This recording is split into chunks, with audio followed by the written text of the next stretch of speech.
Hello everyone. It's been a little while, yet again. I seem to say that a lot. I've been in my Scorpio cave, thinking and shifting and doing a lot of what you'd normally deem as Mercury retrograde stuff. All the words that have a re in front of it. Rethink, reevaluate, redesign, redo, reread.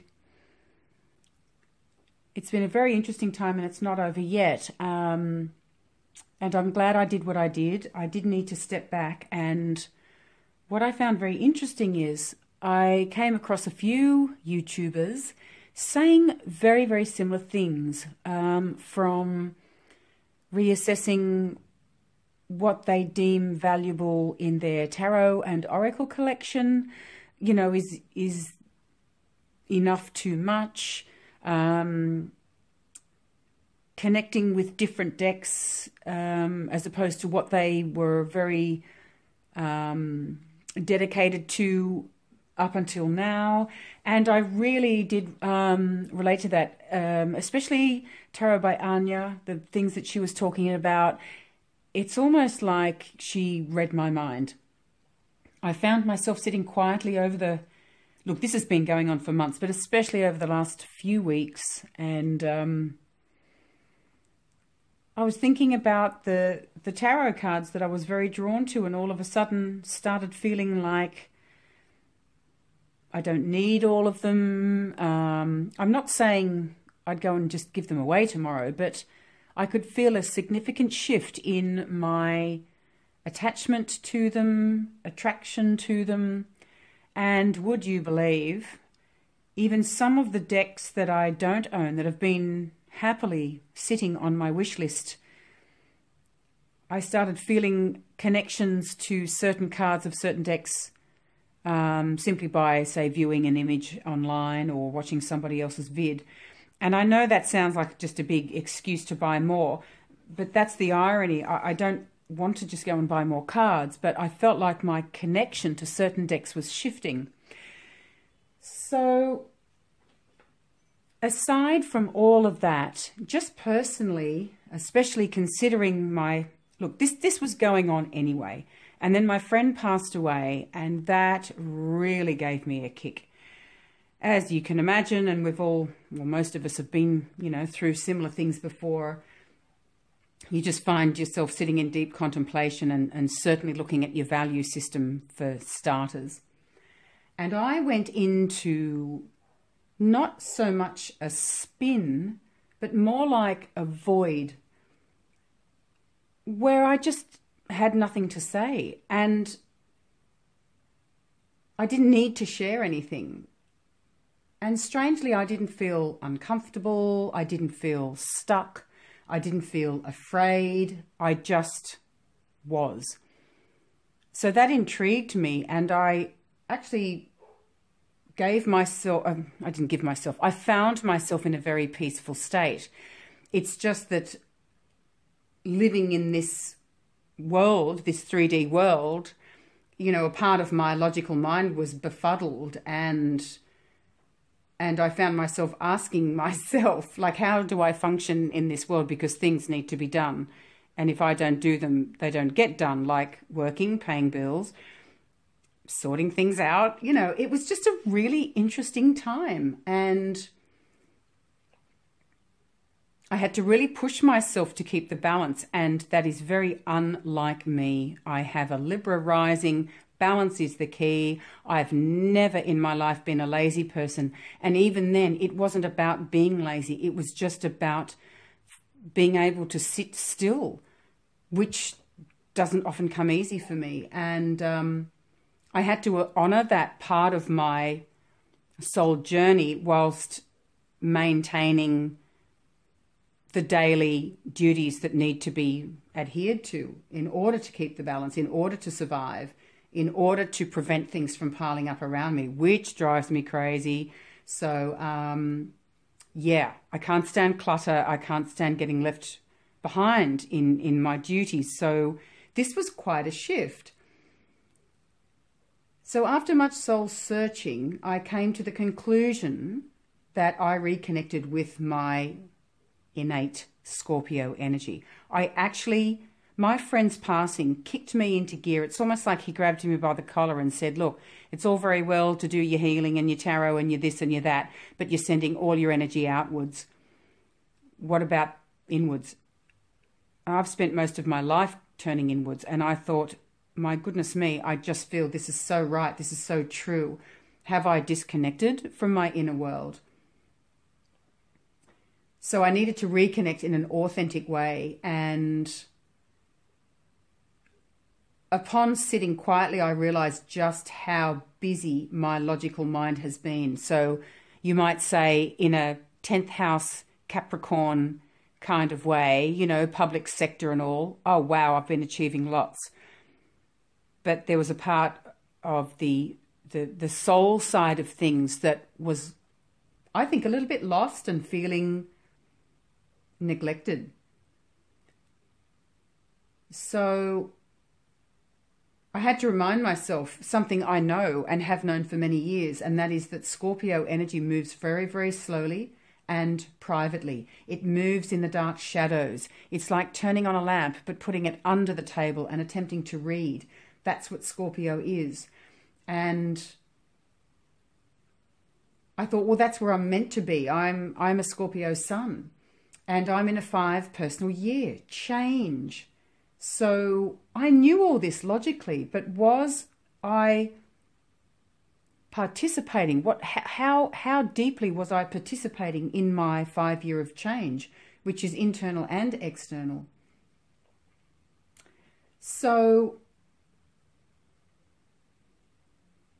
I realized with, say, YouTube, just as one example, perhaps I'm not geared towards producing or constantly producing quality YouTube vids, because I'm such a soul searcher, and I was in this, you know, very kind of logical / creative world of not just YouTube videos, but a lot of other things that I was producing in my world.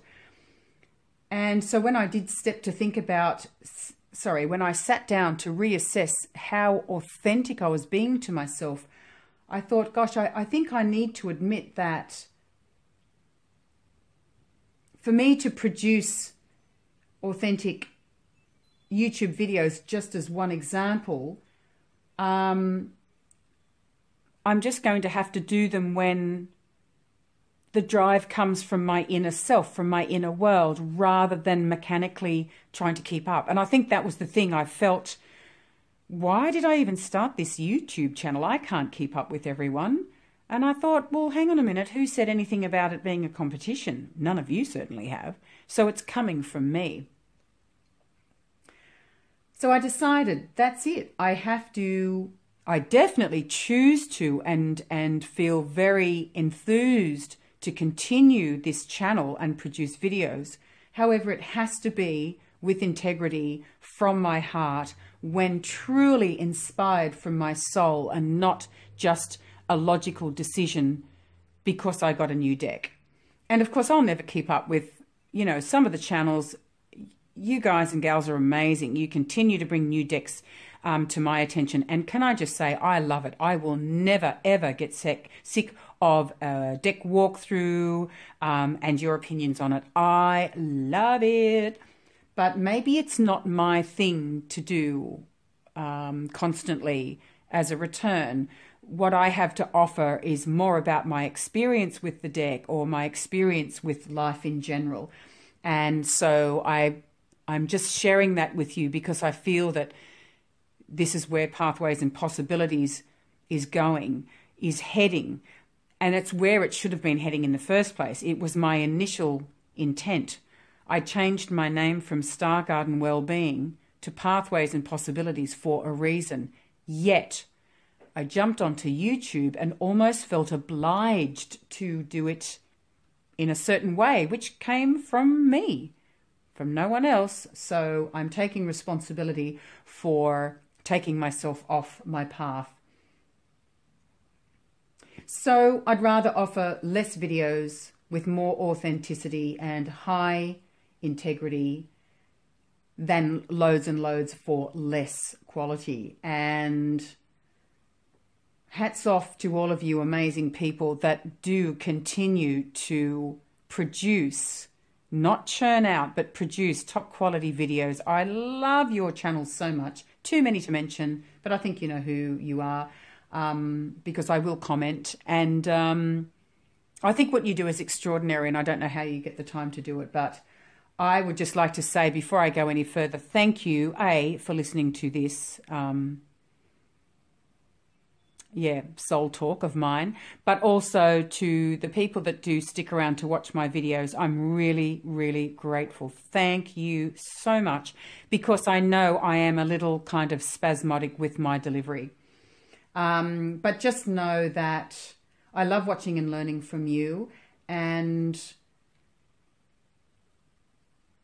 please know that when I do share something on video, it's because there's meaning and authenticity to it, or behind it. So next step, that led me to this little baby here. Now, I've watched a number of videos about, is it bullet journaling and just journaling in general and witchy journals and all sorts of stuff. How funny is this? I've gone the opposite way, because most of the journals are smaller and maybe on average the A5 size, half of this. Well, when I went into my Scorpio cave, I found myself just, I don't even want to say thinking about these things. You know, when you go within and just do a little bit of meditation, or just simply sitting quietly, I guess it's more or less the same thing. I just started seeing these things, and I felt compelled to grab a folder, and it was a bit of a trial, really. Just put out some headings and fill in the blanks. Allow me to explain further. This is what I call my Self-Mastery 2016 folder. And rather than writing, where is my normal diary to show you? Okay, it's over here. Might be a sec. Sorry. This is my normal diary, and this is the diary I always have. It's a day to a page. In here is all my personal stuff, my astrology stuff, my clients, and my social life. So it's jam-packed. I won't open it up because there's a lot of personal material in there. But I thought, wow, it's at times kind of cramped. As an example, when I write at the beginning of the month, just say astrology highlights for the month, I actually have to sticky tape a sheet because there's too much to say and I'd never fit it in. So anyhow, I felt that a change was required, and I thought I'd share this with you in case any of you are feeling, I don't know, a call for change as well, because I'm just hearing a lot of people saying, I'm fine-tuning, I'm culling friends, or the amount of YouTube videos I watch, or Facebook friends. You know, there's a lot of that talk going around, and I can so relate to it. So anyway, I thought the word spirituality was a word I used to use a lot, and I'm finding myself, dare I say, turned off by that term, because A, there's a lot of changes going on. It's morphing into something else, and I have certainly seen in my local arena, I'm not here to kind of bash anyone, but I just have been quite deflated by some double standards. And also I've noticed that I think in the spiritual quote unquote community, it attracts a lot of beautiful people on a spiritual path, and it also attracts a lot of wounded people who are, God bless them, trying their best. But I think inadvertently they have led others up the garden path and don't really perhaps understand that what is right for them, wonderful, that's their self-mastery. But to go out and preach it to other people and charge money for it is not necessarily right for the other people. So anyway, that's another video, isn't it? In the meantime, I thought I'd just share with you, this is where I'm at the moment. This is my stuff. It may work for you, it may not, but I hope it may fill in a blank or two for yourself, or it might inspire you to do your version of this. So I choose to buy a folder. This is the folder that just comes with these plasticky things, and I love it because you can just take them out and click them back in. And the reason I like this, and I will say, by the way, I was inspired by a YouTube video. I think it's called My Witchy Diary or something like that. I'll see if I can find it again, and I'll put it in the what do you call it, below, in the links below. I'll put the link below.